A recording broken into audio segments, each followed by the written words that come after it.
애타는 실종 신고, 도대체 지구대에서는 무슨 일이 있었던 걸까요? 이영학 얘기입니다.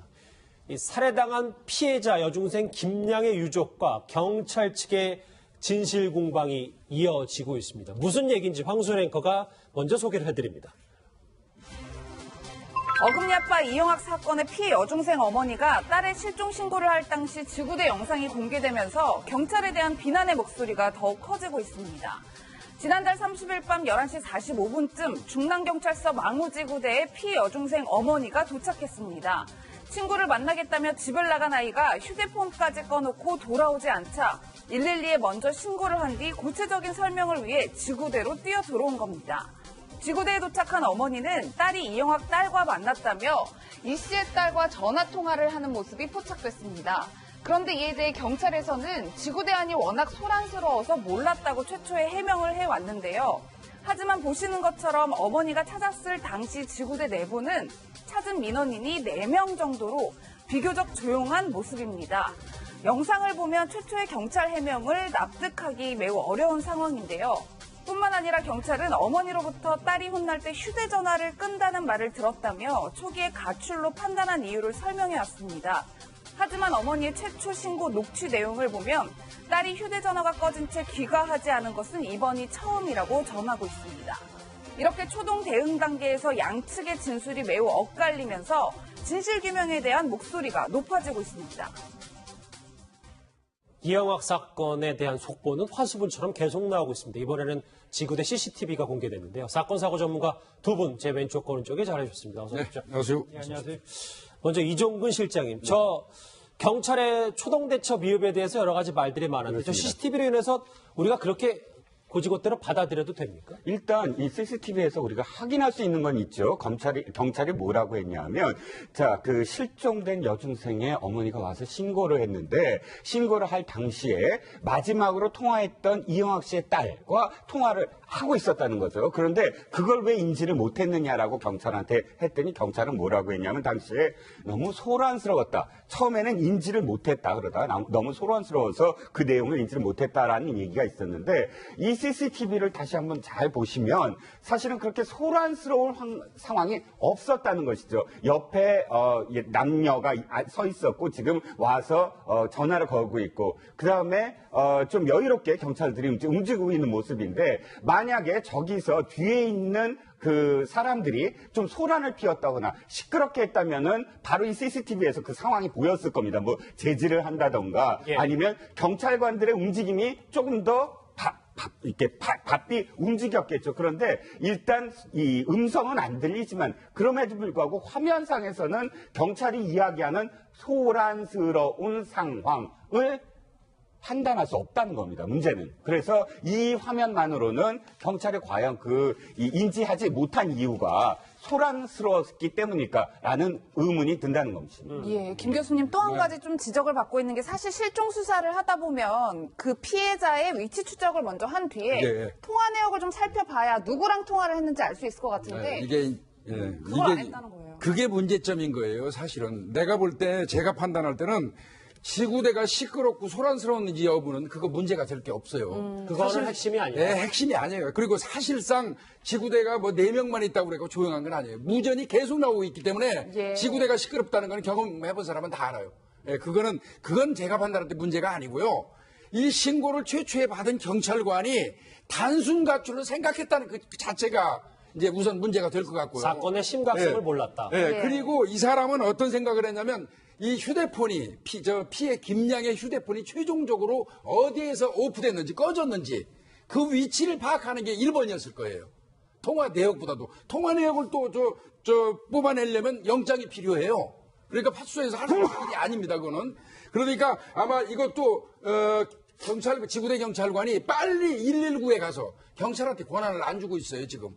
최종 위치, 이거는 경찰이 권한이 없습니다. 왜 그러냐면 또 인권 침해의 가능성 때문에 경찰에서 좀 달라고 해도 안 주고 있고 오로지 소방서에서 마지막 위치 추적이 가능해요. 그래서 아마 부모들을 통해서 소방서에 빨리 가가지고 마지막으로 휴대폰이 꺼진 지점을 찾아와라 했는데 그게 아마 망우동 사거리였던 걸로 보여요. 그러니까 이런 쪽에 이 경찰관이 집중을 했고 기본적으로 긴장하지 않아서 텐션이 없었던 거예요. 단순 이 가출 정도로 아주 소홀하게 생각한 게, 물론 뭐 절대다수 사건이 그렇다 보니까. 근데 이제 그런 부분이 문제가 있고요. 그럼에도 불구하고 어머니가 지금 말씀하시고 계신 것처럼 이영학이라는 사람을 특정해서 이야기를 했다면 그 지구대는 불과 한 달 전에 이영학이 아내가 뛰어내려서 자살한 걸 취급했던 지구대예요. 그렇죠. 예. 그렇다면 그걸 모를 수가 없거든요. 근데 이영학이라는 사람을 특정하고 이영학의 딸이 마지막으로 우리 딸하고 만났다고 얘기를 했음에도 불구하고 예. 그걸 그냥 넘어갔다면 이 경찰관은 진짜 이건 그 책임에서 절대 자유로울 수 없죠. 예. 어쨌든 사건의 경중을 좀 제대로 파악하지 못했다. 네. 이런 뭐 지적은 맞다고 보시는 거군요. 예, 그렇습니다. 초동 수사 미흡으로까지 질타를 받는 경찰이 새로운 사실을 밝혀내야 될 텐데요. 오늘은 검찰총장까지 나섰습니다. 그 목소리 들어보시죠. 이른바 어금니 아빠 사건이 검찰에 송치되어 왔습니다. 먼저 피해자의 유족에게 깊은 애도의 뜻을 표함과 아울러 참으로 안타깝게 생각합니다. 총장은 범행의 동기와 경위에 대하여 철저히 수사하고 경찰이 추가로 수사하고 있는 의혹 수사에도 적극적으로 협력할 것을 당부하였습니다. 저게 사실 철저히 수사하려면 아내 투신 자살 건도 제대로 파헤쳐봐야 될 것 같은데, 백성원 변호사님. 유서가 좀 미스터리한 부분이 많아서 컴퓨터로 타이핑이 됐단 말이에요. 이 부분을 저희가 어떻게 봐야 되는지. 사실 이 유서 부분은 저는 오히려 이게 경찰이 좀 비난받아야 될 부분이라 생각이 드는데 예. 우리가 지금까지 계속 이렇게 알고 있었어요. 이 유서는 아내가 썼고 그리고 아내가 쓴 것 중에 이영학으로부터 성적 학대를 당했다 이런 얘기가 나와서 아, 이 유서는 진정한 거고 자살했구나라고 대부분의 언론이 그렇게 지금까지 보도를 했습니다. 그렇죠. 예. 근데 지금 나온 내용을 보면 내용도 틀려요. 내용이 뭐냐면 이영학으로부터 성적 학대를 받았다는 내용은 없어요. 그리고 보통 통상적으로 손으로 쓰잖아요. 근데 유서를 만약 유서를 쓴다면 근데 컴퓨터 워드로 작성이 돼 있고 더 이상한 건 그 워드로 작성한 게 집 컴퓨터로 작성한 게 아니에요. 통상적으로 자살을 결심한 사람이 유서를 쓰는데 컴퓨터를 사용한 것도 좀 이해가 안 가지만 집도 아니고 어딘가 제3의 장소에 가서 유서를 써가지고 온다는 게 좀 일단 납득이 잘 안 되는 예. 부분이 하나 있고 그리고 이 유서가 어떻게 해서 이제 경찰 손으로 들어가게 됐냐면 이제 투신 자살을 하고 나서 경찰이 이제 이 안에 모양을 보면 모습을 보니까 이마 쪽에 상처가 있어서 아 이거는 혹시 또 폭행이나 이런 게 있을 개연성이 있겠구나 해서 이영학이 집으로 다시 갑니다. 그게 2-3시간 정도 후인데 그 당시에 이영학이 이렇게 얘기를 해요. 저 침대 밑에 저 유서가 있던데요. 통상적으로 유서는 보라고 써놓는 거예요. 침대 밑에 이상한 게 숨겨놓는 한두 가지가 아니잖아요. 그리고 아내가 투신해서 자살을 했는데 아, 아내 유서가 어딨지? 그리고 침대 밑을 보는 사람도 정상이 아닌 거죠. 그러니까 이 유서가 이영학이 좀 위조한 게 아니냐라는 얘기까지 지금 나오고 있는 상황이고 이게 진짜 아내가 썼는지 여부부터 굉장히 미심쩍어졌기 때문에 이제 아내의 사망이 자살로 인한 것인지 아니면 이영학의 또 다른 행동으로 인해서 생겨난 일인지 이제 그에 대한 조사가 이제 시급해진 상황이 된 겁니다. 여기서요, 만약에 경찰이 그 유서를 보고 집에서 작성했는지 여부를 보려고 집에 있는 프린터를 압수했어요. 그래 확인을 해보니까 집에서 작성한 게 아니에요. 예. 예. 오히려 집에서 타이핑한 걸로 프린터에서 나오면 사망한 그 아내, 이영학의 아내가 썼을 개연성이 더 많아요. 실제 오히려. 손으로 썼던 타이핑을 네, 했던지 타이핑을 간에. 했건 만약에 집에서 그 압수한 예. 프린터에서 흔적이 나왔다면 예. 그런데 집에 프린터에서 작성 흔적이 안 나왔다는 게 오히려 더 의심스러운 것이죠. 예. 예. 뿐만 아니라 곽 교수님, 저는 선뜻 이해가 안 가는 게 사실 범죄 심리학적으로 접근을 해보면 아내가 투신을 해서 숨졌는데 A4용지 4장 분량의 유서를 경찰에게 건넨다? 좀 어떻게 이해를 해야 될까요? 이 사실 뭐 유서 같은 경우 얼마나 이제 작성하는데 이제 준비 시간이 얼마나 되는지 뭐 이런 게 다르겠습니다만 일반적으로 이제 자기의 그 심경을 아주 그냥 마지막 진솔하게 적나라하게 적는 거거든요. 그렇죠. 예, 그래서 사실 이제 유서 같은 경우는 이제 자기가 직접 이제 손으로 쓰면서 자기의 이제 격한 감정 아니면은 굉장히 뭐 원한이 있는 뭐 억울한 뭐 그런 상황이 있으면 그런 심정을 토로하는 그런 게 이제 일반적으로 이제 유서라고 할 수 있는데요. 지금 현재 그 4장의 프린트된 그 유서는 그런 일반적으로 우리가 알고 있는 유서하고 이제 좀 차이가 난다. 그런 측면에서 좀 이상하고요. 그리고 이제 유서 같은 경우에 이제 뭐 남자들이 주로 이제 사용하는 어떤 단어라든지 용어 이런 것하고 또 이제 여자들이 사용하는 그런 용어와 어체, 문체 뭐 이런 것들이 약간 구분은 할 수 있겠습니다만 예. 실제로 이제 이게 뭐 프린트된 그런 어떤 상태에서 그냥 제시를 한 거기 때문에 이걸 정말 엄밀하게 해석하고 이제 분석하기 전까지는 그걸 갖다가 판단하기가 겉으로 보기에는 이제 쉽지 않은 그래도 그런 문제가 있는 전문가시니까 지금까지 나온 증거와 단서들을 보면 저 유서가 글쎄요, 이영학의 손을 탔다, 좀 날조됐다, 이렇게 봐도 됩니다. 그렇죠. 사실 이제 이것 중에 이영학을 갖다가 이제 비난하고 원망하고 그리고 이제 좀 탓을 하는 그런 내용들이 일부는 분명히 이제 있을 거라고 이제 생각을 했는데 그런 부분들이 빠졌다면 분명히 이것은 뭐 이영학이가 일단 내용을 갖다가 만약에 직접 뭐 부인이 손으로 쓴 그런 유서가 원본이 있다. 근데 그걸 갖다가 자기한테 불리한 내용은 다 빼고 이제 자기가 이제 프린트를 해가지고 제출했을 그 가능성도 배제할 수는 없는 겁니다. 그런데 말씀하세요. 이거는 수사 기법이라서 말하기가 상당히 곤란했었는데 이거는 어떤 경우를 가지고 할 수 있냐면요. 문서의 어휘 사용, 어순, 그다음에 형용사, 부사 붙이는 것 등등이 사람마다 일정한 패턴이 있습니다. 그렇죠. 그래서 이영학이가 그동안 SNS 활동을 하면서 쭉 썼던 문구를 샘플링 할 거예요. 그다음에 사망한 아내 최 씨의 SNS라든지 이런 거 문서를 또 샘플링 할 겁니다. 그리고 그거를 분석한 다음에 요번에 발견된 유서하고 매칭시킬 거예요. 그래 보면은 이거는 이영학에게 썼을 가능성이 많다, 아니면 최 씨가 썼을 가능성이 많다, 이걸 알 수 있습니다. 그러니까 지금 경찰에서는 좀 전체적으로 이제 문장 자체가 상당히 이제 좀 투박한 그런 어떤 그 말투로 쓴 그런 어떤 유서니까 이게 여자가 쓰기에는 좀 여자가 썼다고 보기에는 어려운 내용 아니냐 이렇게 이제 좀 판단을 하고 있는 것 같습니다. 그런데 이영학은 검찰에 송치되기 전에도 아내의 투신에 대해서 수사를 부탁했었습니다. 그 목소리 듣고 오겠습니다. 제 아내는 저를 사랑한다고 그걸 증명하려고 자살을 했고요. 아내가 죽은 후 계속 약에 취해 있었고, 제 아내의 죽음, 자살에 대해서 진실을 밝혀주십시오. 아내에게 성매매 강요한 적 있으십니까?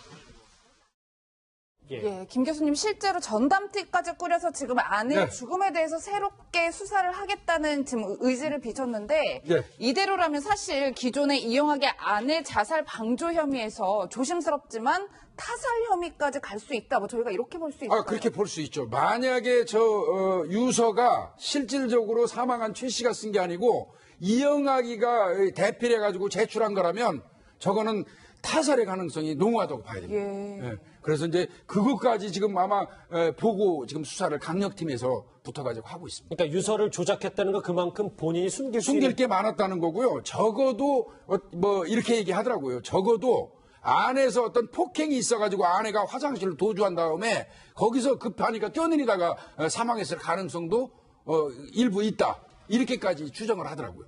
자살을 유도했다 뭐 이렇게. 그렇죠. 뭐 결국은 그런 경우라면 타살의 어떤 원인을 제공한 거로 인과관계가 성립될 수도 있어요. 그거는 이제 법적으로 따지면 엄밀하게 자살을 유도하는 죄는 없고요. 그러니까 지금 말씀하셨던 것처럼 폭행을 피하다가 그걸 피하기 위해서 어쩔 수 없이 뛰어내리는 방법밖에 없었다면 폭행치사죄가 됩니다. 인과관계가 인정이 돼서. 그러니까 그 개연성이 좀 상대적으로 굉장히 높아질 수 있고요.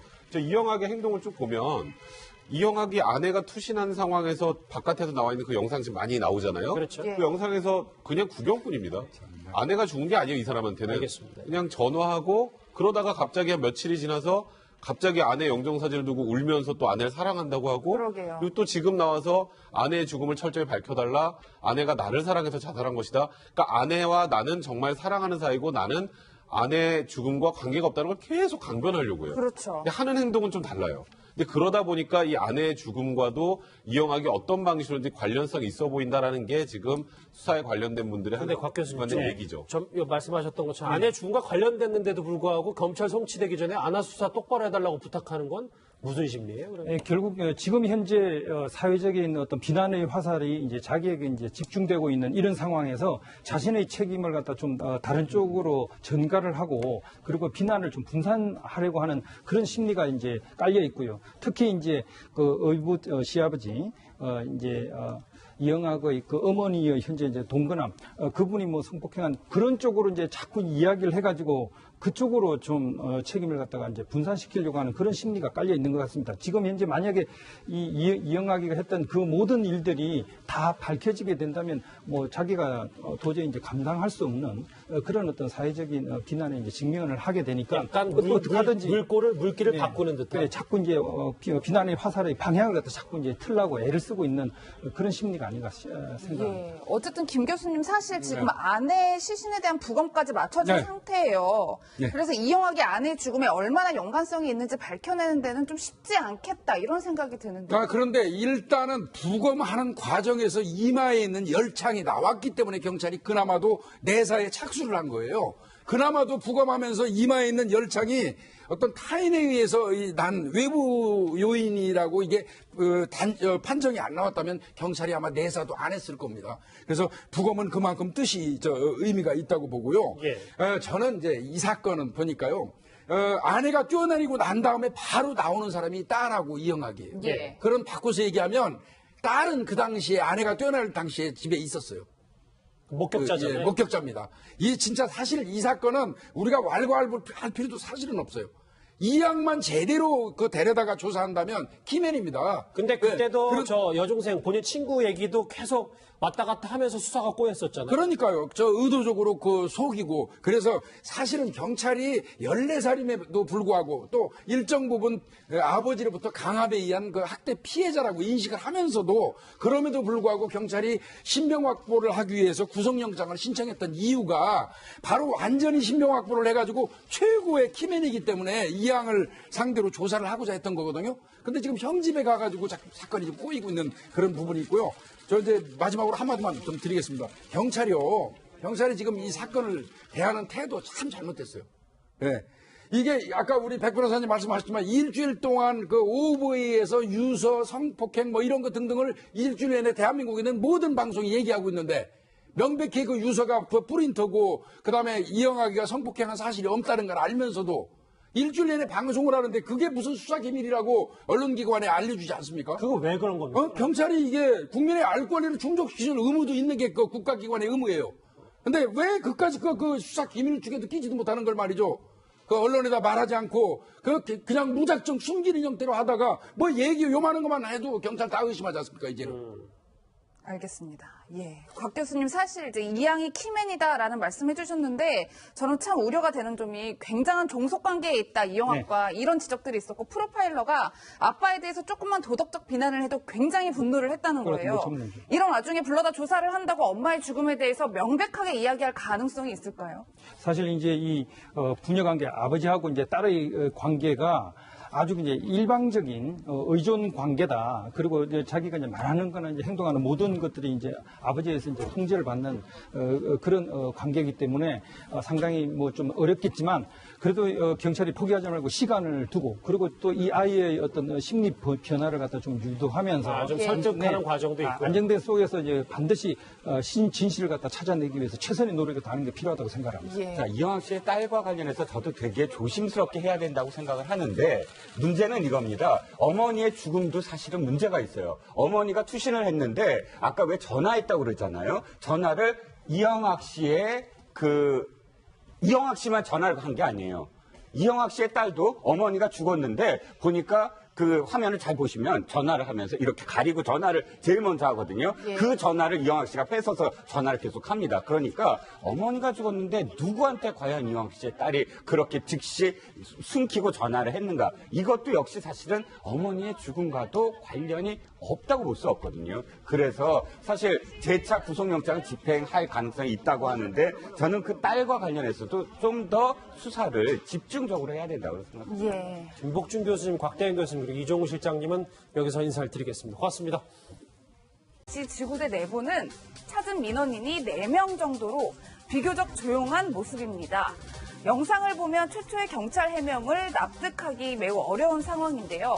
뿐만 아니라 경찰은 어머니로부터 딸이 혼날 때 휴대전화를 끈다는 말을 들었다며 초기에 가출로 판단한 이유를 설명해왔습니다. 하지만 어머니의 최초 신고 녹취 내용을 보면 딸이 휴대전화가 꺼진 채 귀가하지 않은 것은 이번이 처음이라고 전하고 있습니다. 이렇게 초동 대응 단계에서 양측의 진술이 매우 엇갈리면서 진실규명에 대한 목소리가 높아지고 있습니다. 이영학 사건에 대한 속보는 화수분처럼 계속 나오고 있습니다. 이번에는 지구대 CCTV가 공개됐는데요. 사건 사고 전문가 두 분 제 왼쪽 오른쪽에 잘해주셨습니다. 어서 오십시오. 안녕하세요. 네, 안녕하세요. 먼저 이종근 실장님, 저 경찰의 초동 대처 미흡에 대해서 여러 가지 말들이 많았는데 저 CCTV로 인해서 우리가 그렇게 고지고대로 받아들여도 됩니까? 일단 이 CCTV에서 우리가 확인할 수 있는 건 있죠. 경찰이 뭐라고 했냐면, 자, 그 실종된 여중생의 어머니가 와서 신고를 했는데, 애타는 실종 신고, 도대체 지구대에서는 무슨 일이 있었던 걸까요? 이영학 얘기입니다. 이 살해당한 피해자 여중생 김양의 유족과 경찰 측의 진실 공방이 이어지고 있습니다. 무슨 얘기인지 황수연 앵커가 먼저 소개를 해드립니다. 어금니 아빠 이영학 사건의 피해 여중생 어머니가 딸의 실종 신고를 할 당시 지구대 영상이 공개되면서 경찰에 대한 비난의 목소리가 더욱 커지고 있습니다. 지난달 30일 밤 11시 45분쯤 중랑경찰서 망우지구대에 피해 여중생 어머니가 도착했습니다. 친구를 만나겠다며 집을 나간 아이가 휴대폰까지 꺼놓고 돌아오지 않자 112에 먼저 신고를 한 뒤 구체적인 설명을 위해 지구대로 뛰어 들어온 겁니다. 지구대에 도착한 어머니는 딸이 이영학 딸과 만났다며 이 씨의 딸과 전화통화를 하는 모습이 포착됐습니다. 그런데 이에 대해 경찰에서는 지구대 안이 워낙 소란스러워서 몰랐다고 최초에 해명을 해왔는데요.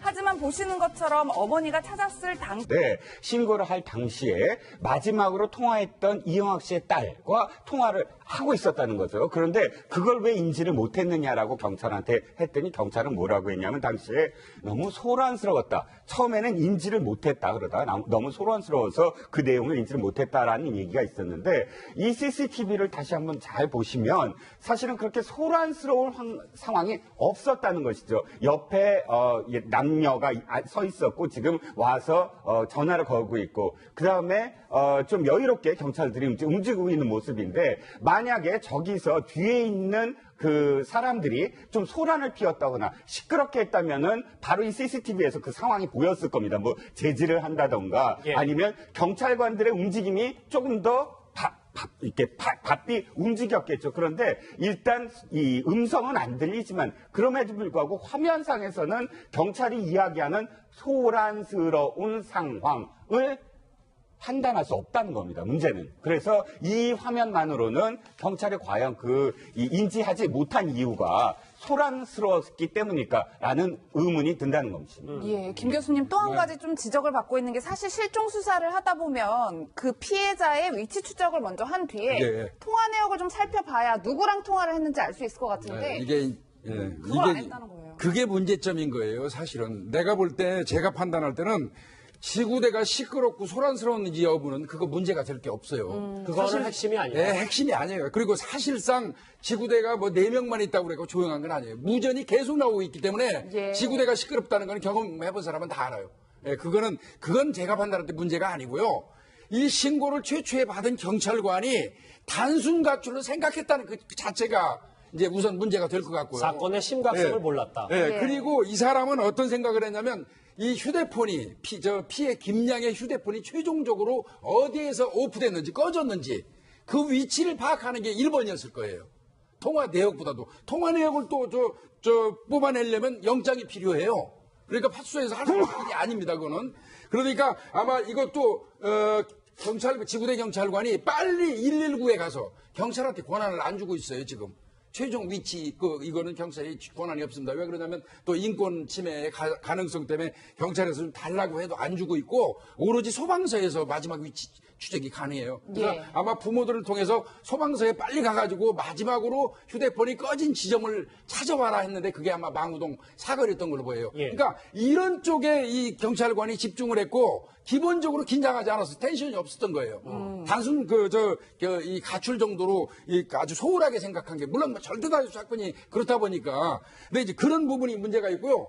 그럼에도 불구하고 어머니가 지금 말씀하시고 계신 것처럼 이영학이라는 사람을 특정해서 이야기를 했다면 그 지구대는 불과 한 달 전에 이영학이 아내가 뛰어내려서 자살한 걸 취급했던 지구대예요. 그렇죠. 예. 그렇다면 그걸 모를 수가 없거든요. 근데 이영학이라는 사람을 특정하고 이영학의 딸이 마지막으로 우리 딸하고 만났다고 얘기를